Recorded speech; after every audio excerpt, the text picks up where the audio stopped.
Bienvenue à ITV et bienvenue à Question Directe qui reçoit aujourd'hui M. Amad Ndiaye.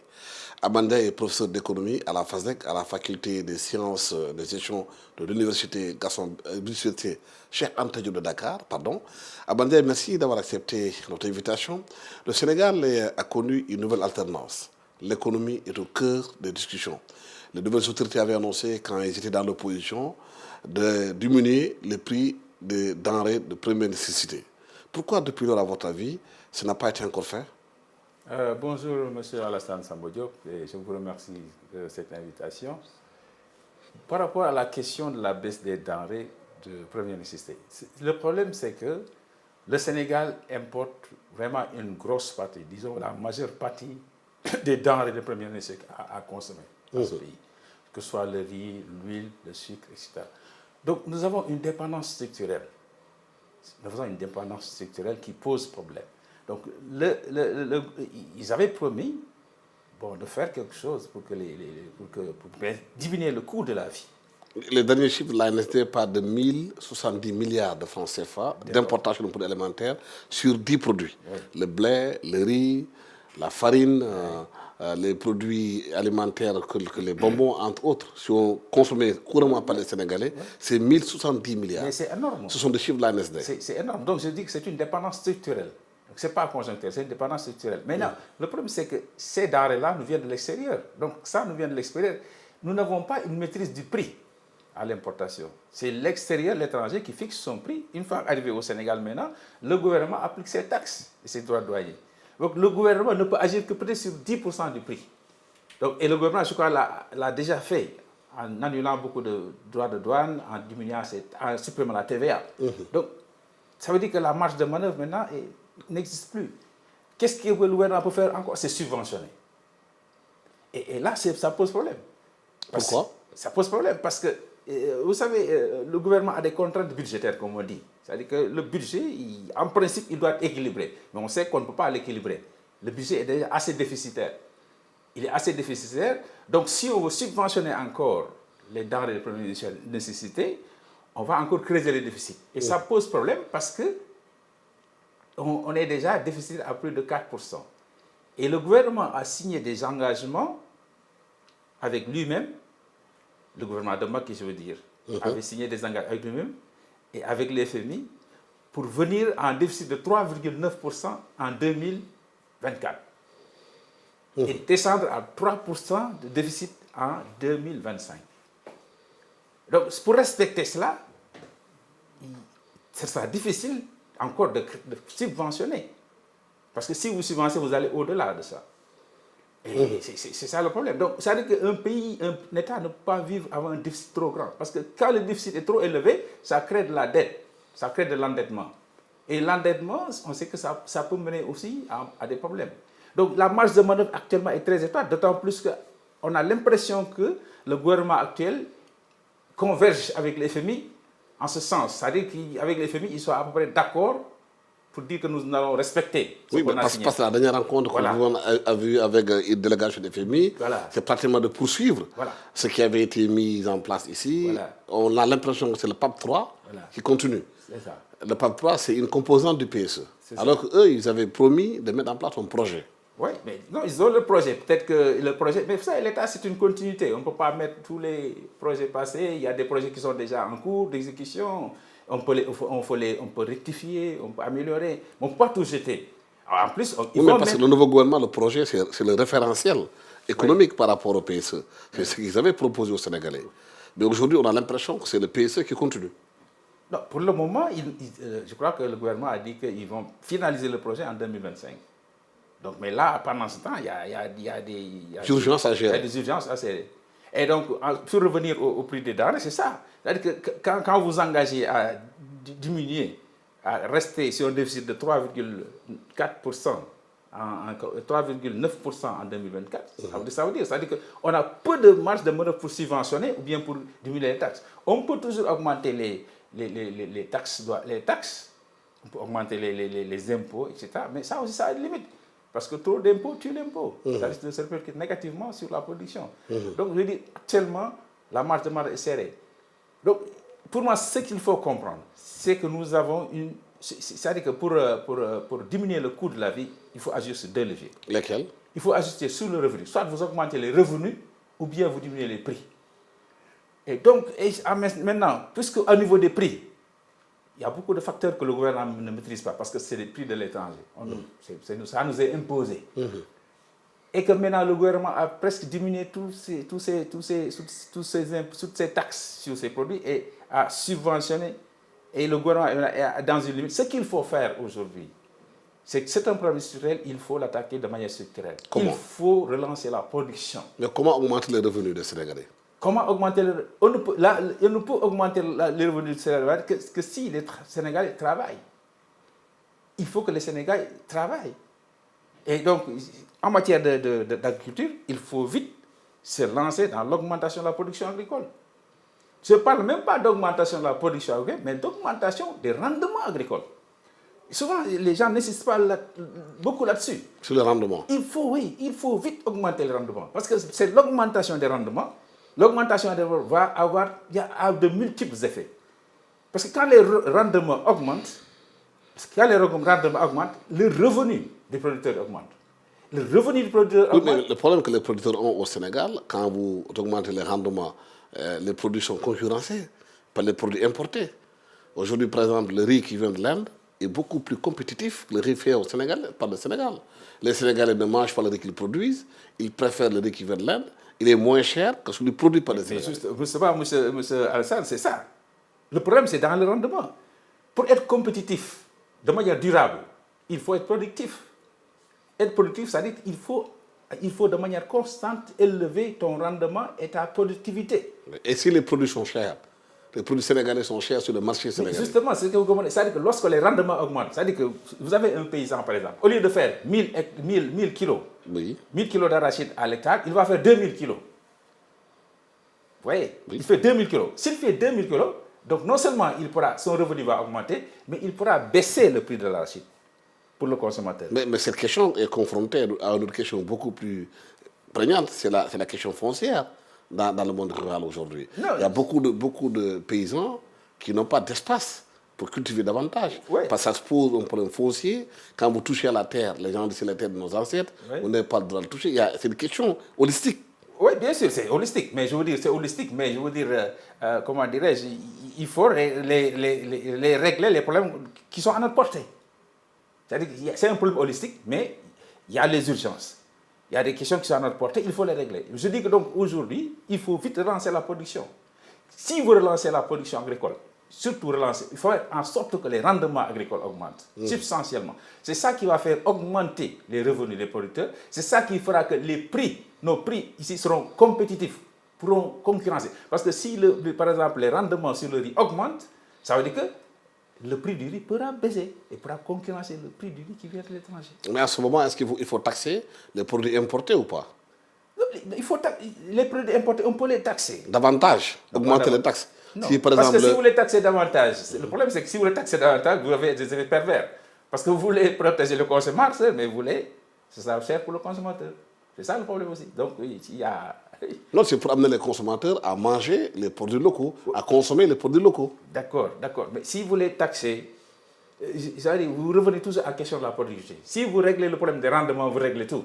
Parce que si vous taxez les produits importés vont être chers, les gens vont se reporter sur les produits locaux. Mais pourquoi depuis lors? Mais si vous vous reportez sur les produits locaux, alors que la production n'augmente pas, le prix des produits locaux va augmenter. Mais par exemple, M. Amat Ndiaye, depuis pratiquement les indépendances 1960, cette question a été abordée dans toutes ses coutures, a été traitée dans les séminaires, expliquée partout comment il faut faire pour faire le rendement au Sénégal. Le Sénégal a créé des sociétés d'aménagement, comme la SAED, la Sodagri, entre autres, et d'autres sociétés pour davantage booster la production. Mais depuis lors, on n'arrive pas à s'en sortir. Qu'est-ce qui se passe? Est-ce que c'est les politiques qu'ils ont mises en place qui sont inefficaces? Mais est-ce que c'est la manière de le faire qui est inefficace? Et c'est la question d'aborder le sujet qui n'est pas bon? Pourquoi ça ne prend pas? C'est un problème de gouvernance économique. C'est-à-dire? La gouvernance, la manière de gérer l'économie, c'est cette manière-là qui est inefficace. Les projets sont bien conçus. Mais quand il s'agit de les mettre en route, il y a des billets qui surgissent. Il y a des détournements d'objectifs. Il y a des détournements d'argent, etc. Il y a des lenteurs. C'est ça la gouvernance économique. Et ça, si on n'a pas une bonne gouvernance économique, rien ne marchera. Vous pouvez avoir un bon projet sur le papier, mais si, par exemple, les conditions de la bonne gouvernance ne sont pas réunies, le projet... Mais cette gouvernance, il n'y a pas des outils pour la contrôler, pour voir, pour l'évaluer. Si on met en place une politique publique, est-ce qu'il y a des organes pour l'évaluer, pour savoir là où ça n'a pas marché, comment le rectifier et comment sanctionner ceux qui pillent l'argent du pays? Mais ça existe. Les exemples de contrôle, ça existe. L'inspection générale d'État existe. Dans les ministères, il y a des contrôles internes. Il y a le contrôle de l'ONAF, il y a des organes de contrôle, il y a la justice est là. Mais le problème au Sénégal, c'est que quand ces institutions-là veulent faire le travail, il y a des blocages. Pourquoi? Il y a des blocages. Ça, c'est au niveau politique qu'il y a la réponse. Pourquoi il y a des blocages? C'est au niveau politique. Mais si on laisse les institutions fonctionner normalement, les institutions de contrôle, les institutions judiciaires fonctionner normalement, il y aura une bonne gouvernance économique. C'est une question qui dépasse les économistes. Nous pouvons faire de très bons plans. Mais s'il n'y a pas de bonnes institutions dans ce pays, rien ne marchera. Parce que les objectifs ne seront jamais atteints. Il y aura toujours des détournements. Regarde le problème des semences. C'est une très bonne chose de dire qu'on va donner des semences, on va subventionner. Mais il y a une mauvaise gouvernance des semences. Parce qu'il y a la corruption dedans. Ceux qui n'ont pas droit, c'est eux qui s'accaparent des semences. Ouais. Donc, résultat, vous n'avez pas aucun impact sur la production. Donc, on a des problèmes de gouvernance encore économique qu'il faut régler. Et pour avoir une bonne gouvernance, il faut que le cadre institutionnel au Sénégal soit adéquat. Oui. Mais dans la pauvreté dans laquelle vit le Sénégal, les derniers chiffres parlent aujourd'hui de pratiquement de 54% des Sénégalais qui sont dans l'état de pauvreté. Les gens estiment que si le Sénégal ne maîtrise pas sa monnaie, il ne pourra pas s'en sortir. Il y a des débats qui ont été posés sur le franc CFA. Le nouveau pouvoir avait dit dans son projet qu'ils vont maîtriser leur propre monnaie, que le franc CFA, ce sera un problème. Le débat a été posé. Mais depuis quelque temps, on semble être adouci le débat sur le franc CFA. Pourquoi le franc CFA est un épouvantail? Je crois qu'il y a eu beaucoup d'incompréhension sur le franc CFA. Beaucoup d'incompréhension. Parce que d'abord, moi, d'après mes analyses, et d'après l'analyse de beaucoup d'économistes, le franc CFA, c'est une monnaie africaine. Ce n'est pas une monnaie française, contrairement à ce que... Mais pourquoi est-ce une monnaie africaine? Parce que c'est une monnaie africaine. Ça nous appartient. Comment? Ça nous appartient comment? Parce que certes, cette monnaie a été créée en 1945, pendant la colonisation, pour gérer les colonies. Mais quand on a pris notre indépendance, on a pris notre souveraineté sur la monnaie. Il faut que je rappelle certaines dates historiques qui sont très importantes pour la compréhension. En 1960, on dit, voilà, vous avez votre indépendance. Vous êtes souverain. Parce qu'il faut qu'on s'entende sur la notion de souveraineté. Souveraineté, c'est le droit de dire oui ou non. En 1960, on a dit, bon, on a la zone franc. Qui est-ce qui veut rester? Parce que vous êtes souverain maintenant. La Guinée dit, non, moi je ne peux pas rester. C'est ça la souveraineté. Je dis non. La Mauritanie dit, non, je ne veux pas sortir. Je veux sortir. Madagascar dit, je sors. Le Mali dit, je sors. Donc c'est la souveraineté. Les pays comme la Côte d'Ivoire, le Sénégal disent, nous restons. Il y a beaucoup de raisons qui font qu'ils ont voulu rester. Notamment par le fait que Senghor et Houphouët disaient qu'eux, ils ne maîtrisaient pas tellement les techniques monétaires. Ils sont restés. Donc, mais ils sont restés en 60. Mais de 1960 à 1973, le CFA était une monnaie néocoloniale, si on peut dire. C'était sous la tutelle de la France. Parce que la BCEAO, la Banque centrale des États africains, son siège était à Paris. Et la Banque centrale des États africains était dirigée par un gouverneur français. Mais pendant ce temps, à partir de 1960, ils se sont bagarrés pour dire que nous, on veut africaniser. Il faut que ça soit notre monnaie. Donc, ils se sont bagarrés et en 1973, ça, il faut retenir ça. En 1973, tout a été bloqué. Il y a eu des réformes révolutionnaires en 1973. En 1973, ils ont tapé sur la table, ils disent que maintenant, on veut que le siège vienne à Dakar. Et en Afrique centrale, ils ont dit on veut que le siège vienne maintenant à Yaoundé. Donc, le siège a été transféré de Paris à Dakar et de Paris à Yaoundé. Ça, c'est très important. Et pour la première fois, en 1973, on a eu un gouverneur africain. Et des personnels cadres africains, on a remercié les personnels cadres qui étaient là. C'était très important. Donc 1973, c'est une date très importante. Après 1913, on a commencé à exercer notre souveraineté sur la monnaie. On a commencé à exercer notre souveraineté sur la monnaie. Et donc aujourd'hui, la dernière réforme qui a eu lieu, c'est en 2019. Dans cette réforme-là, il n'y a plus de représentants de la France dans le conseil d'administration. Le compte d'opération qui a fait l'objet de tellement de confusion, ce compte d'opération a été fermé.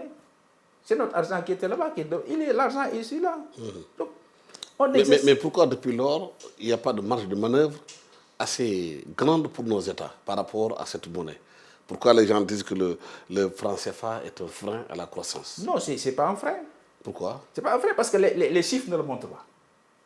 Moi, j'ai écrit un papier, j'ai publié là-dessus, pour montrer qu'entre 2010 et 2022, notre taux de croissance dans la CEDEAO, le taux de croissance des pays CFA est supérieur au taux de croissance des pays anglophones. Mais pourquoi les populations ne ressentent pas ce taux de croissance dans leur vécu quotidien? Non, ça c'est le constat. Il y a un taux de croissance, l'économie y croît. Oui. Mais ce que je dis tout souvent... Mais pourquoi les gens ne profitent pas de cette économie qui croît? Non, s'il y a une croissance, ce qu'il faut poser, ce que je veux dire. Oui. S'il n'y avait pas cette croissance, ce serait pire. C'est comme ça qu'il faut raisonner. D'accord, mais maintenant, du moment qu'elle est là, cette croissance-là, Oui. pourquoi le Sénégalais de Fongolembi, de Djidakar, de Sibassor n'arrive pas à vivre cette En croissance? tout cas, les fonctionnaires en ont bien profité. Comment? Ah ben, ils ont été bien revalorisés. Tous les fonctionnaires sous Macky ont été bien revalorisés. Pourquoi les gens sont dans la pauvreté alors au Sénégal? Non, je veux dire, les fonctionnaires, c'est une minorité des travailleurs. Oui, les fonctionnaires, ce n'est pas tous les Sénégalais. Oui. Ce n'est pas tous les Sénégalais. Il y a certaines entreprises qui en ont beaucoup profité.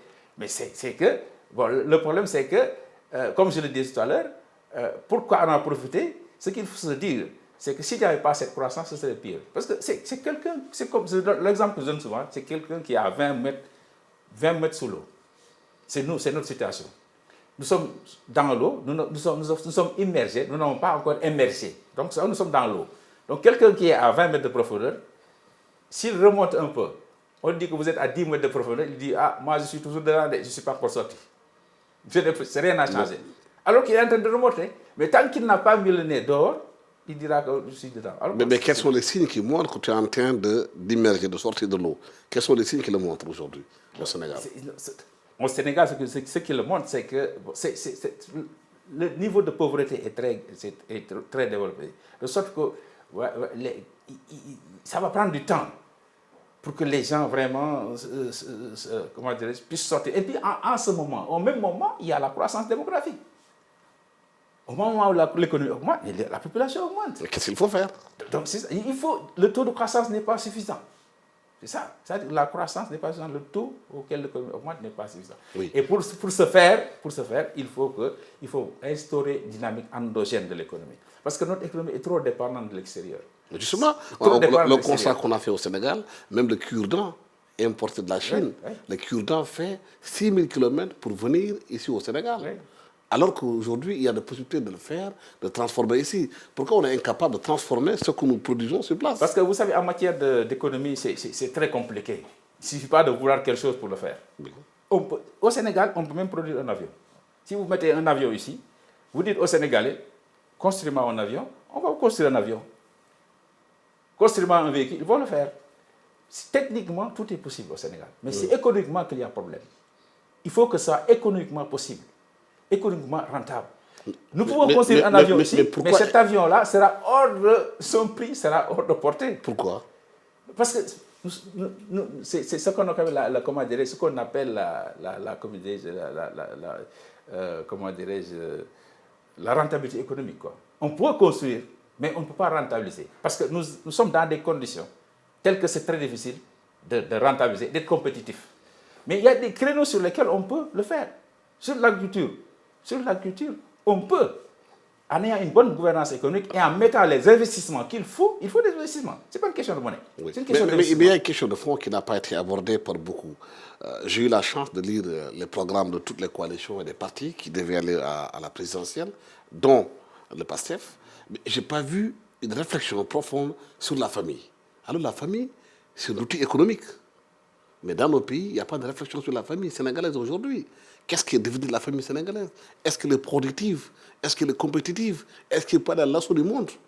Est-ce que ce qu'on apprend aux enfants dans nos familles peut les aider à conquérir le monde? Oui, mais ça, c'est un problème global. Vous savez que la société évolue, la famille aussi doit s'adapter. Cela n'a pas été fait. Et ça, pour le faire, il faut une nouvelle politique culturelle. On néglige souvent le ministère de la Culture. Moi, je suis économiste, mais j'aime beaucoup la culture. Parce que la culture, c'est fondamental. Mais la culture dans sa dimension holistique, pas seulement la culture telle que perçue par les Sénégalais, du folklore, de la danse, de la musique. En termes de valeurs, nos valeurs religieuses, ce qui est positif dans nos valeurs religieuses, nos valeurs traditionnelles, nos valeurs fondatrices, C'est ça qu'il faut réhabiliter aujourd'hui à travers un grand ministère de la culture. Et ça, on néglige. Parce que, oui, le développement matériel, c'est bien. Mais le développement, le véritable développement durable doit reposer sur des valeurs. Et sur des valeurs culturelles, des valeurs spirituelles, etc. En Chine, quand les Chinois ont voulu réformer leur pays, ils ont interdit aux Chinois de faire plus de 2 enfants pour pouvoir gérer l'économie. Ouais. C'est une politique familiale qui a été mise en place, qui a permis à la Chine d'être là où elle est. Ouais. Ici, dans nos pays, il n'y a pas de politique familiale très claire. Pourtant, le Sénégalais peut faire 5 enfants sans pourtant avoir les moyens de les nourrir. Et on est dans une culture où on dit oui. Bon, en Wolof, on le dit, mais ce n'est pas efficient. Le bon Dieu ne va jamais descendre pour nourrir les gens. Ouais. Mais il y a eu des politiques de planning familial. Bon, au Sénégal, il y a oui, mais on voit aussi, ces politiques-là sont combattues aussi par certaines versions religieuses, qu'il faut qu'on ait du mal à instaurer le planning familial de façon efficiente. Mais non, je veux dire, il y a des politiques qu'on peut mettre, des politiques démocratiques qu'ils font, sans autant tuer la famille. Parce que ce qui se passe en Occident, en Chine, c'est qu'ils ont tué la natalité. Ils ont eu l'effet pervers. Oui. Ça aussi, il faut y passer. Il faut que la natalité continue à un rythme. Mais est-ce que ces expériences ne peuvent pas être de bons benchmarking pour le Sénégal, pour voir ce qu'il y a de pervers en Chine et comment l'adapter par rapport à nos réalités économiques, sociales et culturelles et culturelles pour arriver à un modèle de famille qui permet de développer. Parce que vous ne pouvez pas élever des enfants dans une famille où pratiquement ils sont des bons à rien parce qu'ils ne savent rien faire dans la famille. Ouais, quand vous, par exemple, le soir, vous avez des problèmes domestiques, tels que vos plomberies, problèmes d'électricité, personne dans la maison ne peut faire quelque chose pour réparer. Quelle est l'utilité aujourd'hui des enfants dans la maison qui ne peuvent rien faire? Mais ça, c'est l'éducation que nous avons reçue, nous ne pouvons pas la transmettre parce que nous avons vécu. On nous a fortifiés avec des travaux domestiques, à être résilients, à avoir du courage. Mais ça, nous, on n'arrive pas à transmettre parce que nous sommes dans un cadre qui est différent. Et d'où la nécessité, par exemple, de changer de façon de faire à travers le ministère de la Culture, à travers le service civique national, par exemple, des trucs comme ça. On peut sauvegarder ces valeurs-là à travers d'autres formes. Oui, parce que le Sénégal, aujourd'hui, le constat qu'on fait, même sur le plan économique, c'est que ça touche beaucoup de monde, les embouteillages, coûte énormément l'économie, l'indiscipline dans la rue, le manque de civisme, les Jakartamans qui sortent partout dans ce pays-là. Mais on a l'impression qu'il y a une inertie, personne ne fait rien, on constate, on va dans des séminaires, on va dans les hôtels, on fait des séminaires, on fait tout, on range ça dans les tiroirs, on attend encore la prochaine catastrophe. Mais en toute chose, il faut de la prévention, il faut de la sensibilisation. La prévention et la répression. Ces trois vont ensemble. C'est un triptyque qu'il faut prendre de manière holistique. Sinon, ça ne marche pas. Alors, au Sénégal, rien de ça ne marche. On ne fait pas de la bonne sensibilisation, on ne fait pas de la prévention, on ne fait pas de la bonne répression. Mais qu'est-ce qui explique aujourd'hui donc cette inertie? Le problème de gouvernance. Cette inertie partout. Problème de gouvernance. Problème de gouvernance. Au Sénégal, vous savez, au Sénégal, au Sénégal, on n'a même pas besoin de changer les règles, les lois et les règlements. On les applique. Mais quand on voit un peu ce qui se passe un peu partout, on les applique pas. Aujourd'hui, avec la nouvelle alternance, beaucoup de Sénégalais ont espoir que les nouveaux dirigeants sauront avoir assez de cran pour changer les choses. Oui. Non, il faut faire des réformes et faire en sorte que les lois et les règlements qui existent dans ce pays soient appliqués. On ne les applique pas. C'est ça notre problème. Moi, je crois même qu'on n'a même pas besoin de changer les lois. On n'a qu'à appliquer celles qui sont là et on verra. Mais on n'arrive pas à les appliquer. Si on n'applique pas les lois, on ne peut pas avoir une bonne gouvernance. Est-ce qu'on peut rester tout le temps sur le constat qu'on n'arrive pas à appliquer, qu'on n'arrive pas à rien faire, et rester comme ça à attendre? Non, mais justement, il faut faire en sorte que... Non, il faut faire des réformes en sorte que ces lois-là soient appliquées. C'est-à-dire, il faut que, par exemple, ceux qui sont censés appliquer les lois, c'est la magistrature. Peut-être qu'ils sont tenus dans certaines contraintes, peut-être qu'ils sont influencés par l'exécutif. Il faut faire en sorte que tout ça s'enlève et que qu'ils puissent vraiment appliquer les lois. Il y a de l'espoir pour vous avec les autorités que les choses changeront? Oui, on est obligé d'avoir l'espoir parce que sans ça, le pays n'avancera pas. Les économistes ont beau faire des plans, ont beau mettre en place des stratégies, mais s'il n'y a pas de bonne gouvernance, rien ne marchera. Et pour avoir une bonne gouvernance, il faut de bonnes institutions républicaines et notamment de bonnes gestions judiciaires. Mais sur le plan économique, est-ce que quelle que soit la bonne volonté des nouvelles autorités, est-ce que si les Sénégalais eux-mêmes ne prennent pas conscience, comme le disait souvent Ousmane Tanor Dieng en parlant des partis socialistes, il disait que le parti gagne partout, on gagne tout. Oui. Et si on change cette formule en disant que chaque Sénégalais change, tout le pays change, est-ce que les Sénégalais sont prêts à changer? Oui, mais il faut, les Sénégalais, l'homme vit en société. Donc je vous dis que c'est la société qui détermine le comportement de l'individu. Est-ce qu'elle est capable, cette société, de changer? Mais justement, mais maintenant, cette société-là, on peut la changer. Il y a des pouvoirs. Quand on parle de pouvoir, c'est que la force de changement majeure est entre les mains du pouvoir. C'est important et c'est la clé de voûte du système. C'est en cela que le pouvoir a une grosse responsabilité dans le changement, pour déclencher le changement, pour permettre le changement, à mettre en place le dispositif institutionnel adéquat. Le pouvoir impulse le changement. Il faut qu'il soit impulsé de quelque part. Et c'est pour ça qu'on parle de pouvoir. Il faut qu'il soit impulsé. Amad Ndiaye, merci d'avoir été venu sur ce plateau d'ITV à Question Directe. Je rappelle que vous êtes professeur d'économie à l'université Cheikh Anta Diop Dakar, à la faculté des sciences des gestion de l'université FASEC.